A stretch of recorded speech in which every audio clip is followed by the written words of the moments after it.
जैसे मैं यहां पहुंचा तो एक नारा लगा, हर हर महादेव, हर हर महादेव, हर हर महादेव। कितने लोग यहां भगवान शंकर की पूजा करते हैं? जरा हाथ उठाइए। अरे वाह। कितने लोग भगवान विष्णु की करते हैं? माता दुर्गा, भगवान राम की, भगवान कृष्ण की। जो लोग भगवान शंकर जी की पूजा करते हैं, आपने किसी भगवान शंकर के भक्त को यह कहते हुए सुना कि केवल भगवान शंकर ही पूजा करने के लायक है? सुना आपने? जो भगवान विष्णु की पूजा करते हैं, कभी आपने सुना कि भगवान विष्णु ही पूजा करने के लायक है और दूसरा कोई पूजा करने के लायक ही नहीं है? किसी राम भक्त को आपने सुना कि केवल राम की ही पूजा करो, राम के अलावा कोई पूजा करने के लायक नहीं है? तो भगवान विष्णु के भक्त नहीं कहते भगवान विष्णु ही पूजा के लायक हैं, भगवान शंकर के भक्त नहीं कहते भगवान शंकर ही पूजा के लायक हैं, भगवान कृष्ण के भक्त कभी ऐसी बात नहीं कहते, भगवान राम के भक्त कभी ऐसी बात नहीं कहते, भगवान महावीर को मानने वाले कभी जैन पंथ के लोग भी नहीं कहते, गुरु गोविंद सिंह को मानने वाले सिख पंथ वाले भी नहीं कहते केवल गुरु गोविंद सिंह की पूजा होनी चाहिए, केवल गुरुद्वारे में ही जाना चाहिए। लेकिन एक समुदाय कहता है केवल गॉड ही पूजा के लायक, और दूसरा कहता है ला इलाहा इल्लल्लाह, यानी केवल खुदा अल्लाह ही इबादत के लायक है। यह भारत की परंपरा है क्या? जब भारत की परंपरा सर्वधर्म संभाव की है और यहां का बहुसंख्यक समाज भारत में रहने वाला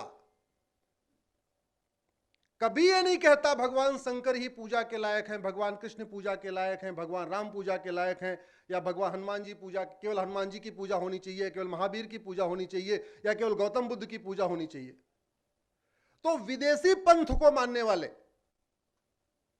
जो भारत का पंथ नहीं है, विदेशी पंथ, वो कैसे कहते हैं कि केवल खुदा की ही इबादत होनी चाहिए? क्या ये भारतीय परंपरा, भारतीय ज्ञान विज्ञान, भारतीय रीति रिवाज के अनुकूल है क्या? जोर से बोलिए जरा, ये अनुकूल है क्या? तो इस देश के बुद्धिजीवी, इस देश के सांसद जो संविधान की शपथ लेते हैं, इस देश के सुप्रीम कोर्ट के जज जो संविधान की शपथ लेते हैं, हाई कोर्ट के जज जो संविधान की शपथ लेते हैं, विधायक जो संविधान की शपथ लेते हैं, मुख्यमंत्री जो संविधान की शपथ लेते हैं, और संविधान की शपथ लेके कहते हैं हम संविधान के अनुसार कार्य करेंगे। और संविधान क्या कहता है? भारतीय ज्ञान विज्ञान की रक्षा करो, भारतीय परंपरा की रक्षा करो, भारतीय रीति रिवाज की रक्षा करो। संविधान कहता है राम राज्य स्थापित करो। राम राज्य क्या है?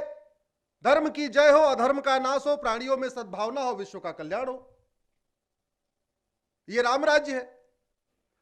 तो सवाल यह है, आप लोगों को चिल्ला चिल्ला के कहा जा रहा है कि तुम्हारे भगवान शंकर पूजा के लायक नहीं है, तुम्हारे विष्णु जी पूजा के लायक नहीं है, तुम्हारे हनुमान जी पूजा के लायक नहीं, तुम्हारी दुर्गा जी पूजा के लायक नहीं, तुम्हारी लक्ष्मी पूजा के लायक नहीं, तुम्हारे हनुमान जी पूजा के लायक नहीं। और आप सब सुन रहे हैं, सांसद भी सुन रहे हैं, मंत्री भी सुन रहे हैं, मुख्यमंत्री भी सुन रहे हैं, जज भी सुन रहे हैं, धर्मगुरु भी सुन रहे हैं, जैन पंथ वाले भी सुन रहे हैं, महावीर के भक्त सुन रहे हैं, सबके भक्त सुन रहे हैं। थोड़ा सा गलत नहीं लग रहा है? गलत नहीं लग रहा है क्या? कभी चर्चा ही नहीं होती, न संसद में चर्चा होती है, न विधानसभा में चर्चा होती है, न मीडिया में चर्चा होती है, क्योंकि एडिक्ट हो गए हम वो सुनने के, हम वो सुनने के एडिक्ट हो गए। हां, अगर कोई एक राम भक्त कह दे केवल राम की पूजा के लायक है, तो अगले दिन लक्ष्मी जी के भक्त या गणेश जी के भक्त उसके खिलाफ मुकदमा लिखवा देंगे। वास्तव में साउथ में काफी दिन तक तो लड़ाई हो गई थी, वैष्णव और शैव के बीच लड़ाई हुई थी, जब चोला साम्राज्य चल रहा था पुराने टाइम में, कि वैष्णव उत्तम है या शैव उत्तम है, ये लड़ाई हुई है साउथ में। जो लोग कह रहे थे वैष्णव उत्तम है शैव नीचे है, वो भी चुप है। जो कह रहे थे शैव उत्तम है वैष्णव नीचे है, वो भी चुप है।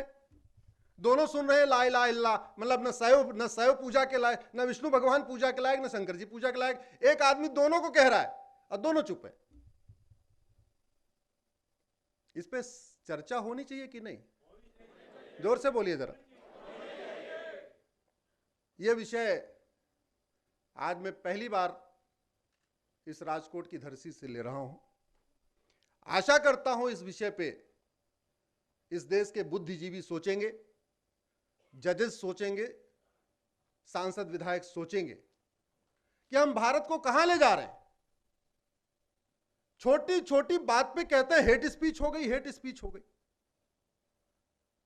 मैं तो मुस्लिम धर्मगुरुओं से पूछता हूं कि अगर तुम्हें लाउड स्पीकर से चिल्ला चिल्ला के रोज कहा जाए कि केवल शंकर ही पूजा के लायक हैं, तुम्हें कैसा लगेगा? मैं जितने इस देश के फादर हैं क्रिश्चियंस के, उनसे पूछता हूं, अगर तुम्हें रोज लाउड स्पीकर से चिल्ला के कहा जाए केवल हनुमान जी पूजा के लायक है और कोई नहीं है, कैसा लगेगा? या चिल्ला चिल्ला के बोले केवल हिंदू ही भारत में रहेंगे, केवल सनातन धर्म को मानने वाले ही भारत में रह सकते हैं, तो कैसा लगेगा? अच्छा लगेगा, बुरा लगेगा? लेकिन 100 करोड़ लोगों की यह बात बुरी नहीं लग रही है कि केवल गॉड ही प्रेयर के लायक है या केवल अल्लाह ही इबादत के लायक है। मेरा यह मानना है कि विषय ये हिंदू मुस्लिम का नहीं है, विषय सनातन धर्म और क्रिश्चियनिटी का नहीं है, विषय दो सोच का है। एक सोच भारतीय सोच जो कहती है सर्वधर्म संभाव, वसुधैव कुटुंबकम, नारी तू नारायणी, सबका साथ सबका विकास, एक ये सोच है। दूसरी सोच है एकोहम द्वितीयो नास्ति। संस्कृत समझ में आ रहा है? एकोहम द्वितीयो नास्ति, मैं जो कह रहा हूं वही ठीक है, बाकी सब झूठा। मैं जो कह रहा हूं वही सही है, ला इलाहा इल्लल्लाह, बस खुदा ही इबादत के लायक है, बाकी सब बेकार। केवल जीसस ही प्रेयर के लायक है, बाकी कोई नहीं है। तो यहां पे अधिवक्ता बंधु भी बहुत लोग बैठे हैं, मुझे डेनिस जी ने बताया, और मैं देख भी रहा हूं कई लोगों को। इस पे चिंतन करें, और आप ही क्यों चिंतन करें, पूरे देश के अधिवक्ता चिंतन करें। 20 लाख लोग हैं भारत में, तो चिंतन करें कि क्या ठीक है क्या नहीं ठीक है, क्या संवैधानिक है क्या गैर संवैधानिक है, और इस पे एक बहस होनी चाहिए। मैं तो मीडिया से भी रिक्वेस्ट करूंगा कि इस पे चर्चा करिए कि क्या ये भारत की परंपरा के अनुकूल है कि एक पंथ कह दे खुलेआम लाउड स्पीकर से चिल्ला चिल्ला के। एक बार मन में सोचे तो चलो बात समझ में आती है, वैसे मन में सोचना भी ठीक नहीं है, क्योंकि मन में सोचेगा तो नफरत आएगी। ये सोचना भी ठीक नहीं है मन में कि नहीं केवल हम जो कह रहे हैं वही ठीक है, बाकी सब बेकार है। लेकिन चलो एक बार मन में सोच लिया, ठीक है, घर में सोच लिया, लाउड स्पीकर से चिल्ला चिल्ला के कहना मुझे लगता है कि बिल्कुल इल्लीगल है, और इस पे चिंतन होना चाहिए, इसका एक रास्ता निकलना चाहिए। आशा करता हूं कि राजकोट से ये अभियान आज जो शुरू हो रहा है, इस विषय पे, मुझे लगता है इस विषय पे कहीं चर्चा नहीं हुई, पहले कभी हुई थी, लेकिन अब चर्चा हुई है। डेनिस जी पूछ रहे थे कि राजकोट के लिए नया विषय क्या रहेगा। सामान्यतया मैं जहां जाता हूं एक विषय कुछ नया होता है, तो आज राजकोट का यही नया विषय है, इस पे चिंतन किया जाए। वीके न्यूज, राष्ट्र के नाम।